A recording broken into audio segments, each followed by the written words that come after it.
So I'm going to basically put together a series on tying some of the flies that we use here in northern Maine. A lot of people have asked me to put together what I use. I am a commercial fly tyer. I'm also a registered Maine guide, and I start fishing here on the 15th of April. So I'm in the process of preparing some of the flies that I don't have. Today what we're going to do is we're going to tie just a basic muddler in a different color variation. I like to use partridge hooks in a size 6. You can make them bigger, you can make them smaller. I use Bill's body braid. This is a big bulk pack. This is silver. You can vary the color. You can also use silver mylar if you want, or even the silver cactus chenille that they sell, either in the small or the medium. It all depends on what kind of body you want to go for. This is a piece of deer belly. It actually came off of a deer that I shot. I harvest all of them, and I just make sure that I treat the back with borax. The other thing you're going to need is white marabou, and this is just straight packaged marabou. I buy it usually by the ounce. Excuse me. You can get it at whichever size package you want. And then this is just some red schlappen, and then I use this is peacock herl. This is 5 to 7 inch. You don't need this, and actually you'll see in the process as you tie, you don't have to just use the tips of this peacock herl. You can actually, when you cut it off from when you've tied it onto your fly, just set it aside, and you can keep going until the stems get a little too thick for you. It's just a nice way to repurpose and utilize everything that you have, because materials are expensive. I like a short bodkin. I'm going to be using uni thread, and that's going to be in white, and that's a 6/0. You can use black if you want. I really don't think it makes a difference. I just like the white because I have an excess of it. And you just need your basic tying scissors, and for me, I got to wear glasses. And then the other thing that I do, these are very inexpensive, and they're 10x magnifiers you can buy online. I think they come in a pack of 3. I don't really remember what I spent on them, but anyhow, so I'm going to go through that process, and hopefully this comes out the way it's supposed to. Anyhow, I'll talk my way through it. I use an HMH vise. I really like HMH. It's a Maine-made company, and they do a great job with their vices. And this is a full rotary vise. I can spin it 360 degrees, which is really kind of beneficial just to look at your work. And once you get really adept at using the tools, it's super simple to do. I also have a bobbin cradle on here. You can't see that, it's to the right, and I'll utilize that function when I use the rotary vise. So we're going to go ahead and we're going to put a number 6 4x long partridge hook in there, and I'm going to touch the screen and see if I can zoom in on that. All right, so the first thing you're going to want to do is when you lay your thread base, you're going to use what's called a jam knot. So you're going to see my thread here, and I'm basically holding the tag end in my left hand and the bodkins in my right hand. And you notice my scissors are with me too. If you're going to do this and you want to do it right, you want to become efficient, and efficiency is what creates speed in how you can tie. I was told, the best way to learn a pattern is to tie 100 dozen. So once you hit 100 dozen, which is a lot of flies, you'll know every wrap that goes into it. Anyhow, some of the features or some of the things that people talk about, when they break up a pattern is going to be, you're going to use measurements on the length of the hook, the eye of the hook, and then say maybe from the barb of the hook to the point. So for me, because I'm doing a muddler, I like to go about 1/4 of a way down the hook shank itself, as you can see right here. And I'm using dark and white so that you can see that. The hook doesn't show up, but the materials will. So I start by holding the tag end in my left hand. I've got my bodkin in my right hand, and it's opposite because I'm wrapping away from me because I'm right-handed. I place the thread at the 3/4 mark on the hook shank, and I pull it back up to me, and I hold tension on my left side. And as you can see, I am wrapping over the tag end. Now, if you're going to do fly patterns that create or really want a smooth body, this technique is great because you're basically, by 45ing that tag end towards you, when you wrap, it actually stacks your tying thread evenly on the hook shank, which, as you can see, it leaves a smooth base. I'm only saying that because with some patterns it works really well, especially if you do like Atlantic salmon patterns. Anyhow, we don't need to do that, so I'm just going to rush all the way down to the back of the hook. Everyone talks about where the hook bend comes in. To be specific, I stop right where the hook bend is, or when my thread is dangling down, I am just a skosh above where the barb of the hook is going to be. Okay, so now the next material that we're going to put on is our tailing material. So I don't really get too hung up on whether it's a webby, fluffy material, say, like on this fly, you can see how that is the webby, fluffy material that you're going to see on the lower shaft of the feather. I'm all about utilize everything you have. The fish don't give a rip, okay? You know, if you're tying a commercial fly, yes, the fly shop's going to say, hey, you need to make sure that your tails look X, Y, and Z. But you're not. You're tying for yourself. So the easiest way to do this is you take the feather shaft, and I'll hold it, you know, straight up. And you can see that these quills are parallel to me. And you can see that's roughly a ½ inch of material for the tail. It might vary if the feather is thicker. It might vary if the plumage on the bottom is thicker. But again, it's totally up to you. This is just a reference. Typically what I'll do is I'll stack them, I'll grab them all by the points, and I just pull down, and now I have all my material. And by doing that, I transfer that to my right hand, and you can see that all of my tips are roughly in line, okay? You're never gonna wanna cut this. You wanna kind of keep this natural. Anyhow, so what most people like to do is on a tail on this, typically this tail is red and the rest of the fly is going to be white and silver. This is going to be what we call a hot spot. You can either put a hot spot on the tail, you can put it up in the throat of the neck, but it's just a brighter color that, you know, the fish are going to key in on. Whenever I tie any of my muddlers, I'm always using red for the tail section. And so how that's going to play out is, again, the tail is it depends on what you want to put in for length. Typically what I like to do is the distance between the gap of the hook, or excuse me, from the point of the hook to the gap, that's roughly the tail that I want, but I go a little bit longer than that.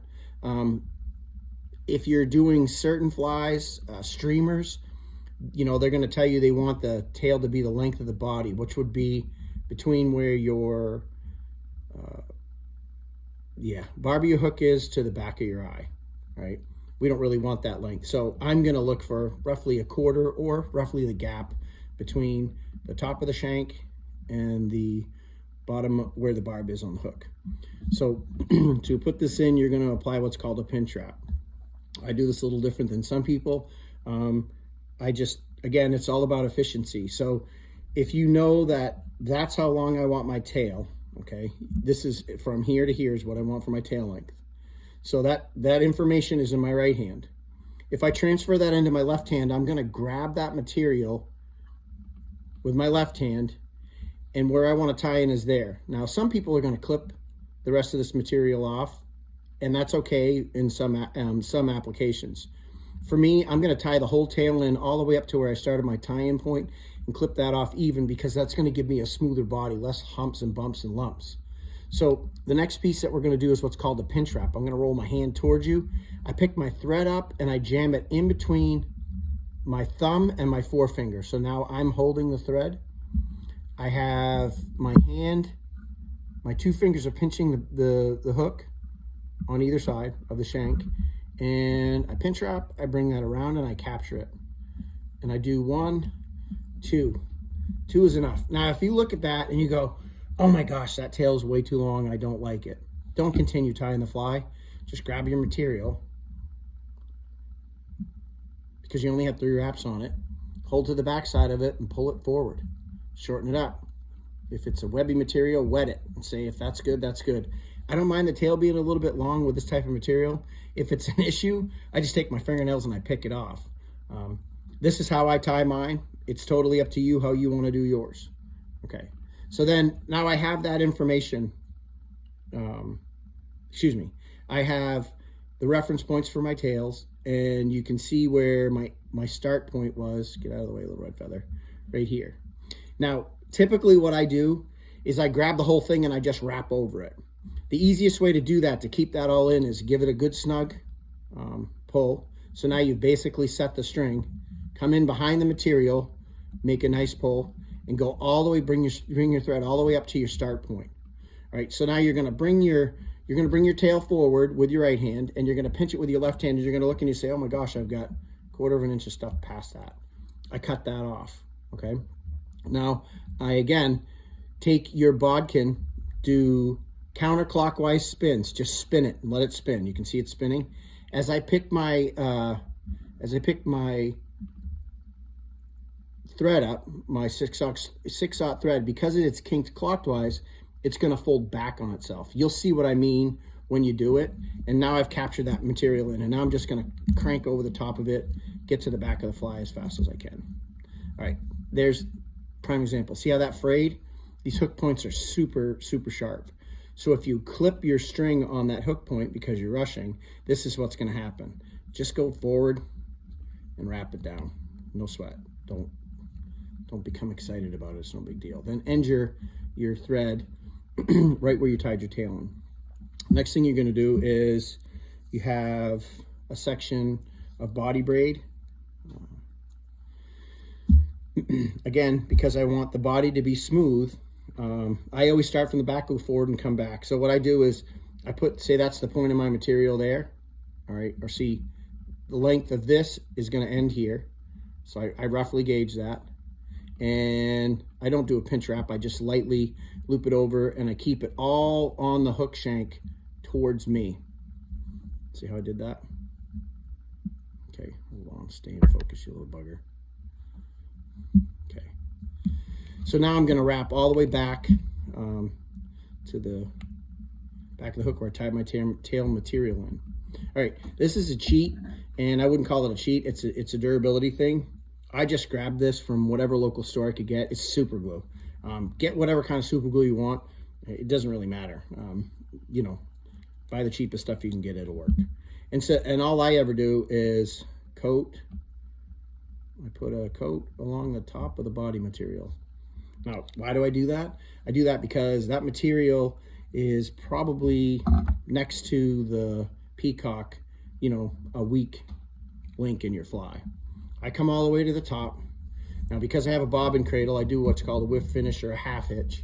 I catch it and I put my bodkin in my cradle. And this is where the rotary vise comes in, and it's really handy. I can keep consistent pressure on here, and I can look at this and I see exactly how it wraps up the shank of the hook, and I'm sure you guys can see that too. And I just overlap itself, and each time I'm pushing that super glue, it kind of rolls forward. I don't know if you can see that on camera. And then I stop right where I tied in my material. And what you want to do is I'll switch. I hold the material in my right hand, my bodkin in my left hand. I use my thumb for pressure over the top. Whoops. And I never want to take the pressure off of my bodkin, ever, okay? And I only need to do 2, all right? 2 wraps around the material, 1 wrap in front of the material, lock it in, and then I'm going to cut it off. I know how much has got to go into this fly, so typically what I do is that tag end that might be sticking up, I'm just going to build the difference up, create, you're going to hear people call it a ramp. So from the point of the material to the hook shank, that's a graduation or a cone so that your material is not going to slide off of it. So the next thing you need to do is you need to get some marabou. And marabou comes, my gosh, it's, all right, here I'm going to grab a couple pieces out and show you. Here's just a big old marabou pluff. It's not a plume really, super soft. Is it something I'd use? Heck yeah, I'm going to use all of them. I don't, you know, typically if I'm tying a commercial pattern, I get 30%. 30% is usable material out of an ounce of materials that I purchased. In this case, the marabou. So all I want to do is, you see how fluffy and floomy that is? You can see there are longer pieces and shorter pieces. That's because the length of the material on the sides of the feather shaft are not as long as the ones in the top. So you get two options. You can keep it that way and tie it in, and it's not going to make a bit of difference, all right? Or if you really want it to look different, you want to just kind of snip the center shaft of the feather out. I'm going to, right there, boom. Now that's gone, okay? Now when I pull my marabou, I'm going to lick my fingers just so I can keep it all together and you can get a better look at it. Now you can see all the ends are even. See what I mean? And so I want this wing, which is what this is going to be, and if there are any stragglers like that little sucker, just kind of pull them off. I want this wing to come, you know, right to the edge of the tail, or to the back of the tail. That's my reference. My tail is here, the top of my wing is there, and I measured that in my right hand, and you can see it, and I'm looking at it. This stuff can be wicked nasty, so if you lick your fingers, a lot of guys use water. Now I can look, and you can see that. That's exactly where I want that to be. It needs to be tied in right here. I transfer that measurement over to my left hand, all right? And now I'm gonna take and I'm gonna snip off the piece that I need to tie in. This is a little longer. You can, if you really need to thin this down, you can pick all this stuff out. I don't really have to worry about it because I'm gonna cover it with deer hair. Again, I'm gonna spin my bobbin cradle counterclockwise so that when I bring my loop up over the top of my fly, it's gonna grab my material and I'm not gonna be fighting that. All right, so I'm gonna lay that down, bring it up and over, and you see it just absolutely does what it's supposed to do. 1, 2, 3, give it a lock and lock. All right, let it go, look at it. If you're a right-handed tyer, the majority of your materials are gonna go away from you. And the reason they are is because you're pulling on your thread this way, and it tends to spin the material that way. So just recognize that. And with a rotary vise, it's kind of great because I can look at this side and say, that looks good. And I can look at this side and say, that looks good too. I straightened it up before I did anything. I'll see if I can create what I just explained to you with the peacock herl. But so I've got these edges. I don't really want to have to worry about trying to clip those out of the way.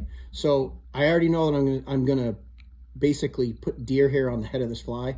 So I just crank it down. What I do want to do is make sure that I create a taper back up to where my material was tied in.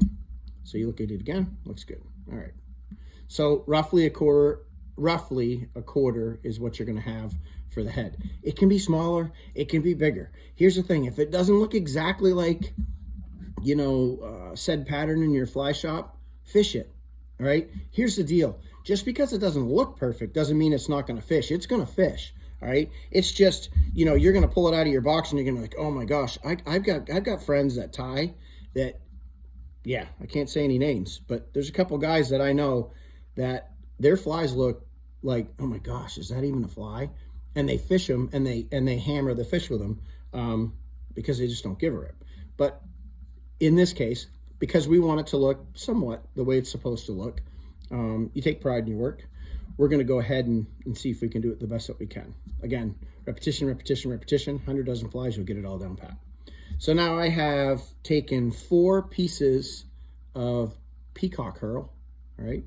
I use 4 to 5 to 6. It can vary. Just grab what you think looks good. All right, now I'm going to put this peacock herl on so that it is actually even with the end of my wing. Here's my wing, here's my peacock herl. All right, so I don't know if you can see that on camera. There's a couple of dude anglers that really don't want to be even. I honestly don't have a problem, you know, with just breaking them off, and that's what I do. I broke them off, now they're all even.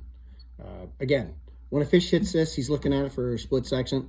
He's not going to go, oh my gosh, the guy cut his peacock herl. You know, he should have stacked those tips perfectly and made it look the way it was supposed to look.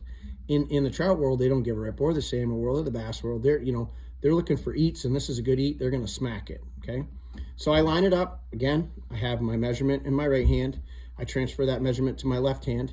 Pinch with the top of my fingers holding the material and holding either side of the hook.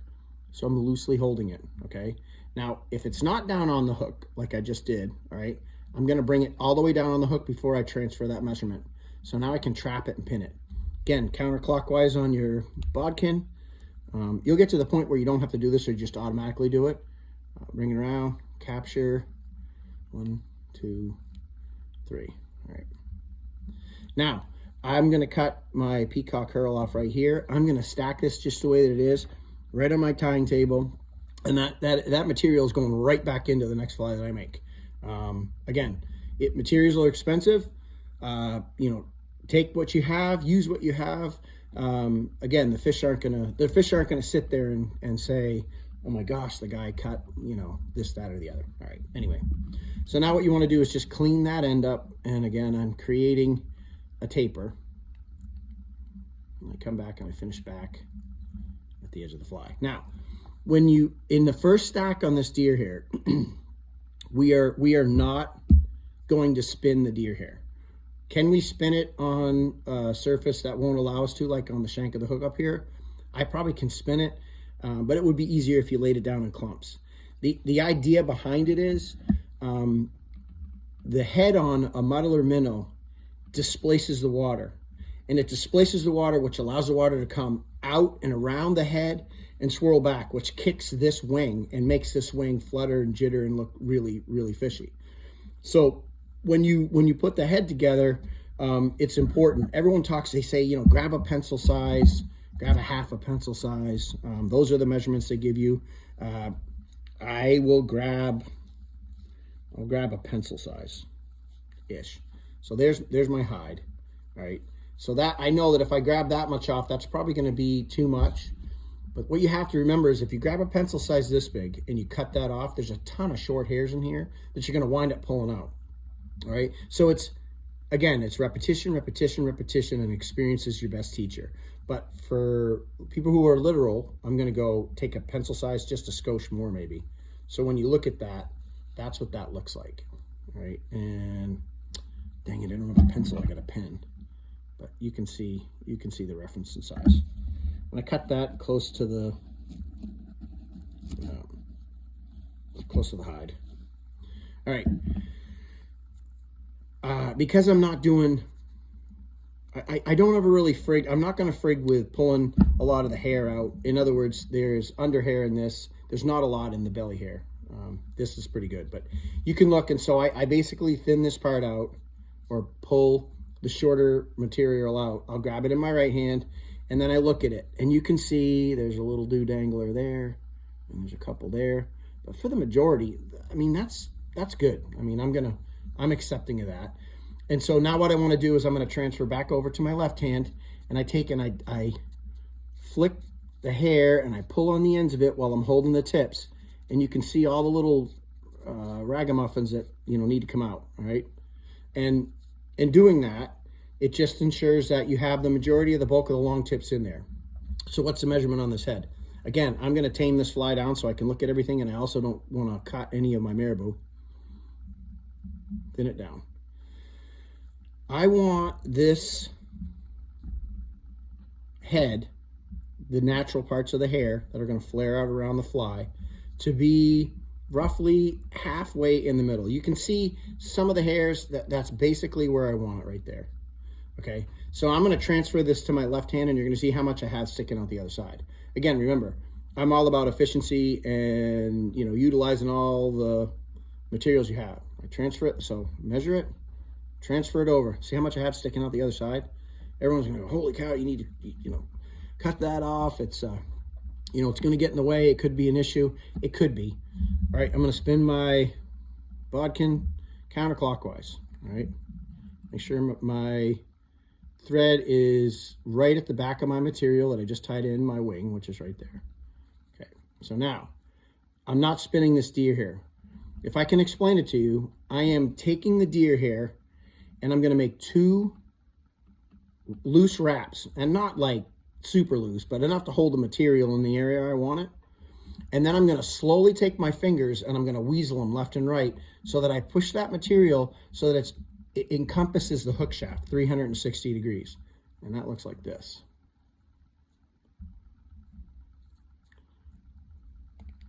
One, two. Now at this point, I could let go of my material, and I'm going to just to show you what I have. All right. Now this is where you take, and you can use the top of your thumb, you can use your fingers, you're just gonna weasel. You're gonna just push this hair down till it completely encompasses, then you're gonna pull on it. How hard do you pull on it? With 6/0 thread, I can get away with some serious pressure. The problem is, if you haven't done it enough, you really don't know how much pressure, you might break your thread. If it happens, it happens. It's no big thing, okay? Now I'm gonna come around with one more locking turn around what I just put on this hook. Now I'm gonna let go with my left hand. Okay, so you're gonna look and you can see that this material is roughly almost half that fly, okay?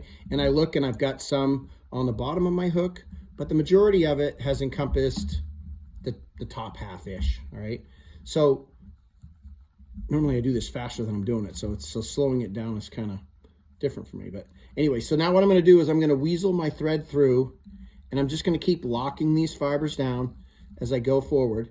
Now I'm roughly lined up with the bare hook shank now. And so I just check it, and I look, I pull my material with my fingers, I push it forward, and I look and I say, okay, yeah, I'm almost there. So I'm gonna make 2 spins on the bare hook shank. I'm gonna push that stuff back, all right? And you can clip it, you can cut it, you can do whatever you want.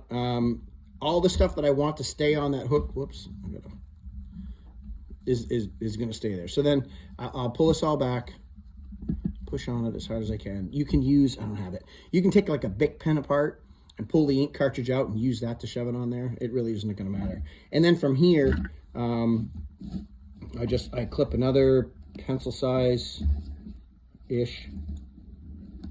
stack of hair. Again, I don't really have to worry about evening up points because I'm just using this to spin. And you know, folks are going to tell you, oh, clip this and make it even so that you can put it on there. You can do that. I just find that I've got big fingers, and it's really a pain in the butt to try to get everything to work the way it's supposed to. So I lay the materials down on this side of the hook shank. I make 2 loose wraps, 1, 2. On the third one, I come around, I tighten it up, and I hold on to it, and I spin it. See how it spun? Now I spin in the hair. I'll go back on the stuff that I just tied in there, and I come to the eye of the hook. And I'll pack that back in with my fingers. And you can see, so if you have, I don't know if you can see that or not. I have almost a hook eye's length difference from where the hook eye bends around and then onto the shaft of the hook. That's fine by me. I don't have a problem with that. You know, if you want to put more on, you can.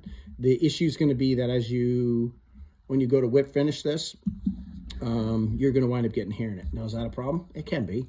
You just want to make sure that you whip finish it well, and if you have to, cheat. Use a super glue, man. Put the super glue on the thread, wrap around a couple times, and then whip finish it. The sucker's not coming apart, all right? So now I'm going to keep. We'll add just a little bit more, just because we want to fill in that difference. And when I say a little bit more, that's what I mean by a little bit more. I'm going to tie that in on this side of the hook shank. 1, 2. Third one comes around. I pull, it spins, and I wrap it up. All right. Again, I'm going to stack that and push it back. I am not looking in this fly, or the way I tie them. I'm not looking for a super dense packed head. Okay. You can make them super dense and packed. And I can show you a fly like I'm trying to think, there certain bass bugs are that way. I want this to stay on top of the surface, or to be subsurface. And when I fish it, like I fish these a lot on lakes or in streams, it's going to float on top of the water until it gets saturated, then it's going to sink. And it's going to fish, you know, this far under the surface of the water. Certain lakes we have up here in northern Maine, that's absolutely killer. But that's just me. So play with it, see what you come up with. I'd love to say all mine are perfect, but they're not. And but I still fish them, and I still catch fish. So now what you need to do is, the most important part is you're going to have to whip finish this off. If you have a whip finishing tool, I don't use a whip finishing tool. As a matter of fact, I don't even know if I know how to use one. I just use my fingers. So I'm going to whip finish this, and typically what I'll do is I'll pull the hair away as best I can. Get in there, 1, 2, 3, and then I'm going to use my fingers again to guide that in, and I'm just going to look at it, and I'm going to tie it down. Now, if I want, I'm going to put more on there. So another one, 1, 2, 3. So that's 6 whip finishes, and I'm thinking that's pretty good. But I'm going to show you the cheat. And this is the cheat. You take your glue, and you've seen a ton of people do it. And you don't need a ton. My gosh, you really don't. Just barely comes out. I get a dab of it on that thread. I think you can see that. Maybe you can't. I apologize if you can't, but it's just a dab. And I whip finish that right in. 1, 2, 3. Okay, tighten it up. Clip it off. All right. So when I go to clipping, I put on my cheaters, and this goes over my readers, which really helps me. Now I can look to see all the mistakes I made. All right, anyway. Pull your materials forward, or fluff them up, so to speak. A lot of guys use a razor. You can do that if you want. I just use scissors. I switch over. I'm sure you've seen these. They're Fiskars. You can buy them right in any craft store. You can buy them at Walmart. They're just a great scissor. They're short enough to do what I need to do, and they've got a real delicate tip on them, but they're also long enough that I can create the heads with one clip. So what I want to do is, your hook eye comes down. You're going to use your hook eye as a guide. So that angle, it's going to be skinny to thick. See how I'm doing that? And the hard part about deer here is you can go wild on it, and you can clip too much, and then you'll wind up with it. Here, I'll show you a head that I got a little overzealous with this guy, and his head doesn't look good. Will I fish him? Heck yeah, I'll fish him. Right? You're gonna cut 4 sides. 1, 2, 3, 4. All right. I roughly have the shape that I want ish. Okay, and then you just play with it. And this is where you can get in some serious trouble, because you look at it and you're like, oh, I can make one more cut. You make one more cut, and you wind up taking too much, and then you're hosed. All right. So a lot of guys, like you can see right in here, I got material trapped. I can pick that out with my with a picker, a point, what do you call it, a bodkin, thank you. And I keep fluffing this thing up until I see all the hairs that need to be clipped or cut, and I cut them. And I do my best to not cut any of those natural hairs that we, put in on our first clump of hair that we put in. Okay. So if in fact, I don't think I have a new razor, I've got an old razor, but if in fact you want to use a razor, you can use a razor. This is just a double-edged razor. This one's kind of dull, so, for purposes, it's not going to work as well as I should, but you can use that to come straight up and cut the head closer to the point around, or closer to the hook eye. And I like using a razor when it's sharp. If it's dull like this, it can actually probably do more damage.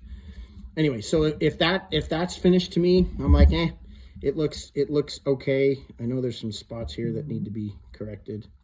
And we could go around. I could go around this thing and find fault with it a lot. That little sucker right there.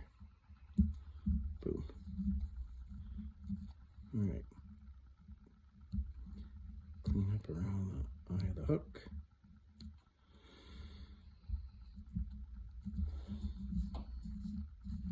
Okay. So now if that's not tapered enough for you, if that doesn't look, I gotta take these off. If that doesn't look the way you want it to look, then continue trimming it. These are guide flies. I mean, I tie them the best that I can. I want this thing to push a lot of water. It's going to push a lot of water.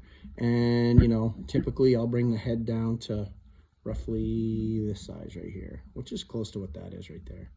And a lot of times what I do is I get them to this point, and then I don't frig with it because I want to try to create or tie more. I want to get as many flies to this point as I possibly can.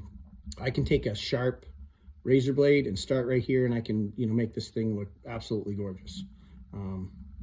With the exception of where I trap that hair, I can't fix that until I pull it out. Anyhow, that's a fishable fly. That right there is a white muddler. Change the color of the marabou to yellow. change it to chartreuse, change it to green, change it to black. I'm just giving you hints on things that we use that work really well. I never change the color of the tail. I always keep the tail red. Again, good luck. If you have any questions, just leave some comments. Take care.